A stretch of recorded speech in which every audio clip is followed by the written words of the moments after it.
এসআইআরের নোটিশ পাঠানো হয়েছে ৮২,০০০। এমনই অভিযোগ তৃণমূল কংগ্রেসের।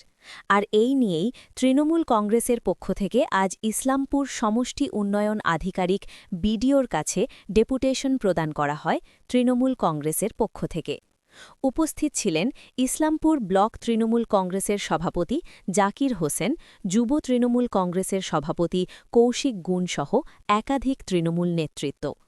আজ তৃণমূল কংগ্রেসের পক্ষ থেকে এই ডেপুটেশন দেওয়া হয়। অসময়ে আমরা গতকাল থেকে চূড়ান্তভাবে খবর পেয়েছি ইসলামপুর বিধানসভার প্রায় ৮২,০০০ মানুষকে নোটিশ করা হয়েছে তাদেরকে আবার হিয়ারিংয়ের জন্য। এর আগে ৮,০০০ মানুষ ড্রাফট ভোটার লিস্ট পাবলিকেশনের পর ইসলামপুরের ৬,০০০-এর কিছু বেশি মনে হয় মানুষ যাদের নামে নোটিশ করা হয়েছিল। যে প্রসেসটা চলছিল, আমাদের ধারণা ছিল এই ৬,০০০-এর হিয়ারিং হয়ে গেলে ড্রাফট ভোটার লিস্ট যেহেতু হয়ে গেছে তাহলে এরপরে চূড়ান্ত ভোটার লিস্টটা বেরোবে। এখন যেটা শুনতে পাচ্ছি মানে অলরেডি ৮২,০০০ মানুষকে নোটিশ প্রসেস ক্লিয়ার হয়েছে, তারা নোটিশ পাওয়া শুরু করেছে আজ থেকে। এবং নোটিশ দিয়েছে ঠিক আছে, তারপরেও যেটা বড় সমস্যা যে সমস্ত মানুষ গ্রামের ইসলামপুর আসতে হবে হিয়ারিংয়ের জন্য। ৮২,০০০ মানুষের ইসলামপুর আসা এটা একটা বড় সমস্যা। তার সাথে পরিযায়ী শ্রমিক যারা দৈনন্দিন জীবনযাপনের জন্য, সংসার চালানোর জন্য কেউ বম্বে, কেউ দিল্লি, কেউ গুজরাট কাজ করে, তাদের একটা সমস্যা। অনেকে আছে কর্মসূত্রে এমন জায়গায় আছে যে সেখান থেকে আসা, যে হিয়ারিং ডেট দিয়েছে সেই ডেটটাকে কভার করাও মুশকিল। সেই জন্য এগুলো সমস্যা নিয়ে ভিডিওর সঙ্গে আমরা একটা আলোচনার জন্য এসেছি এবং একটা লিখিত আমরা দিব যে যাতে কোনো বৈধ ভোটারের নাম বাদ না যায়। এবং যারা পরিযায়ী শ্রমিক আছে সেক্ষেত্রে তাদের ডকুমেন্টসটা তার বাড়ির পরিবারের যে কোনো একজন মানুষ, অ্যাডাল্ট মানুষ, যাতে তার সেই নথিপত্র জমা দিয়ে তার হিয়ারিংটা সম্পূর্ণ হয়, সে ব্যবস্থা যাতে হয়, এই কথাগুলো বলার জন্য। সাথে সাথে আমরা যেটা জেনেছি গত পরশু একটা মিটিং ছিল, যে সর্বদলীয় মিটিং একটা হয়েছিল, যেখানে আমি জানতে পারলাম যে ৬ জনের অধিক যাদের সব ছেলে মেয়ে আছে তাদের সবাইকে নোটিশ করা হয়েছে। যে ৬ জনের বেশি থাকলে, পুরো ৭ জন থাকলে ৭ জনকেই নোটিশ করা হয়েছে হিয়ারিংয়ের জন্য তাদের নথিপত্র। আমার প্রশ্ন, আমি সেদিনও বলেছিলাম মিটিংয়ে, যে ডেডলাইনটা ৬ কেন? এটা তো ৫ অধিক হলেও হতে পারতো, বা ৭-এর অধিক হতে পারতো। নির্দিষ্টভাবে ৬ ইলেকশন কমিশন এই ডেডলাইনটা কিভাবে বিচার করলো যে ৬ জনের বেশি হলে তাদের নোটিশ করতে হবে? এটা আমি খুঁজে পেলাম না। তবে বিভিন্ন সূত্র মারফত আমি জানতে পারলাম, জানি না এটা কতটা সত্য, বিভিন্ন সূত্র থেকে জানতে পারলাম। তো এটা আমার জানার পরে এটা আমার ধারণা হলো, অনেক জায়গা থেকে জানতে পারলাম যে আমাদের দেশের প্রধানমন্ত্রী নরেন্দ্র মোদীরা নাকি ৬ ভাই। তো আমি ভাবলাম ডেডলাইনটা সেখান থেকে হয়েছে কিনা, এটা আমার একটা সন্দেহ আর কি। তাহলে ইলেকশন কমিশন এই ডেডলাইনটা বা কেন করলো? যেটা জানতে চাইবো সেটা হচ্ছে অভিযোগ ১, যেখানে মাইনরিটি এমএলএ তৃণমূল কংগ্রেসের আছে পশ্চিমবাংলায়, বা মাইনরিটি ভোটার আছে, সেখানে এসআইআরে বেশি সংখ্যক মানুষের শুনানির নোটিশ এসছে, নাম্বার 1। নাম্বার 2 অভিযোগ যে জ্ঞানেশ কুমার কেন্দ্রীয় নির্বাচন কমিশন নিজে বলেছিলেন যাদের প্রয়োজনীতে 2002 সালে বাপ মা ঠাকুরদা দাদু দাদি তাদের নাম থাকবে, অথবা বাপ মায়ের নাম থাকবে বা নিজের নাম থাকবে, তাদের কোনো নথি জমা দিতে হবে না। আজকে তো সব ভ্রান্ত প্রমাণিত। কি বলবেন আপনারা তো শাসক দল? যারা বাবা, বললাম তো, যারা 2002 সালে বাবার লিঙ্কটা দেখিয়েছে ৬ জনেই বৈধ আছে, তাদের নথিপত্র ঠিক আছে, সব কিছু ঠিক আছে, কিন্তু তাকে নোটিশ করা হয়েছে। তো রোজ একটা করে নতুন তথ্য বের করছে বাংলাকে কিভাবে হয়রানি করা যাবে। আসলে নরেন্দ্র মোদী, অমিত শাহ বুঝেছে বাংলায় নির্বাচনে আমাদের ফলাফল কী হবে সেটা তারা বুঝতে পেরেছে, যার ফলে যত বেশি বাংলাকে হয়রানি করা যায় সেই চক্রান্ত ইসিকে কাজে লাগিয়ে করছে। তো বিজেপি যতই ইলেকশন কমিশনকে কাজে লাগিয়ে এগুলো করুক, লাভের লাভ কিছু হবে না। আমাদের স্লোগান আপনারা শুনলেন, যতই করো হামলা আবার জিতবে বাংলা। বললাম তো, এটা ইচ্ছাকৃতভাবে বাংলাকে অপমান করা হচ্ছে, বাঙালিকে অপমান করা হচ্ছে। বাংলায় রাজনৈতিকভাবে তৃণমূলের সঙ্গে লড়াই করতে না পারা, অভিষেক বন্দ্যোপাধ্যায়ের সেনাপতিত্বে মানুষের যে জোয়ার, সেই জোয়ারকে কোনো মতে আটকানো যাচ্ছে না, যার ফলে বিজেপি ইসিকে দিয়ে, ইলেকশন কমিশনকে দিয়ে বাংলাকে এভাবে বিভ্রান্ত, মানুষকে বিভ্রান্ত এবং হয়রানি করার চক্রান্ত করছে।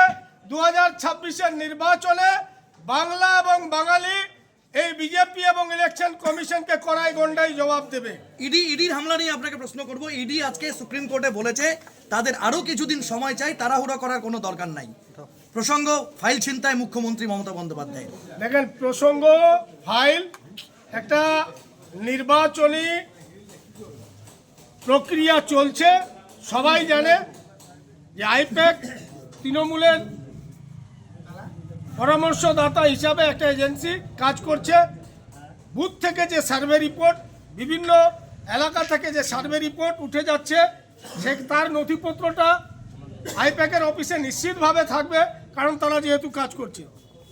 আসলে উদ্দেশ্য ছিল এই নথিপত্র ফাইল চুরি করে দেখা, যে তৃণমূলের বুথ স্তরে, বিধানসভা স্তরে, জেলা স্তরে সাংগঠনিক কোথায় কি শক্তি আছে, তৃণমূলের শক্তিটাকে দেখা, তৃণমূলের শক্তিকে লুট করা, এটাই ওদের একটা চক্রান্ত ছিল। তৃণমূলের প্ল্যান, তৃণমূলের রাজনৈতিক পরিকল্পনা, এগুলো জানা জন্যই ইডিকে দিয়ে আইপ্যাকের অফিসে ফাইল চুরি করার জন্য পাঠিয়েছিল, যার জন্য আমাদের জননেত্রী মমতা ব্যানার্জি, বাংলার বাঘিনী, তিনি জবাব দিয়েছেন।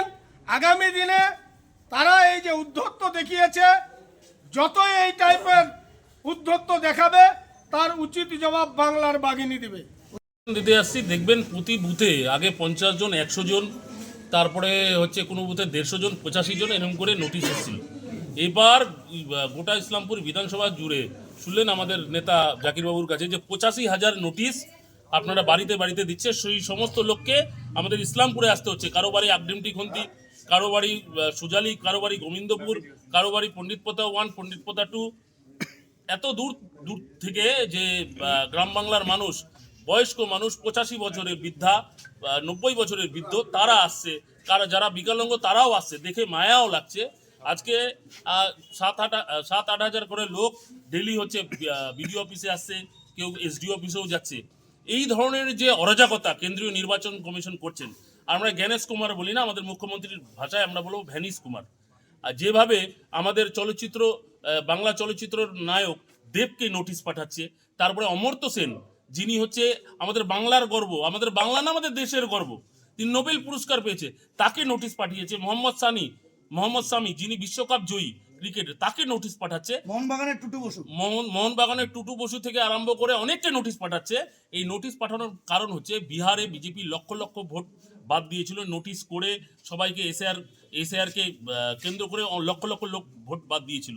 কিন্তু বাংলায় আমাদের সর্বভারতীয় সাধারণ সম্পাদক অভিষেক বন্দ্যোপাধ্যায়ের নেতৃত্বে বিএলও 2রা যেভাবে কাজ করেছে, একটাও নাম ওরা বাতিল করতে পারছে না। সেই জন্য কেন্দ্রীয় নির্বাচন কমিশন একদিন আজকে এই হচ্ছে আইন তৈরি করছে, কালকে আবার আইন চেঞ্জ করে দিচ্ছে, পরশু আবার অন্য আইন হচ্ছে।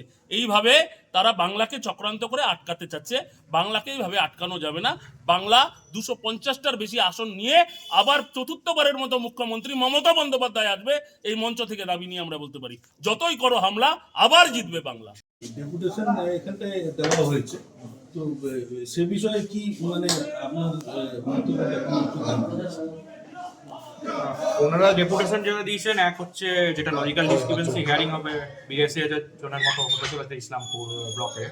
আর যারা বাইরের স্টেটে থাকে পরিযায়ী শ্রমিক, তাদের তো আসা অসুবিধা, সেটা নিয়ে ওনারা একটা ইস্যু রেজ করলেন। আর তার সঙ্গে যেটা করেছেন যে ডিসেন্ট্রালাইজ ওয়েতে করা, যেহেতু দূর দূর প্রান্ত থেকে তাদের বিডিও অফিস বা সারাউন্ডিং আসাটাও মুশকিল, তাই এই দুটো নিয়ে বললি ওনারা। এটা কি তাহলে কি গ্রাম পঞ্চায়েতের স্তরে কোনো সেন্টার করার কথা চিন্তা ভাবনা করছে?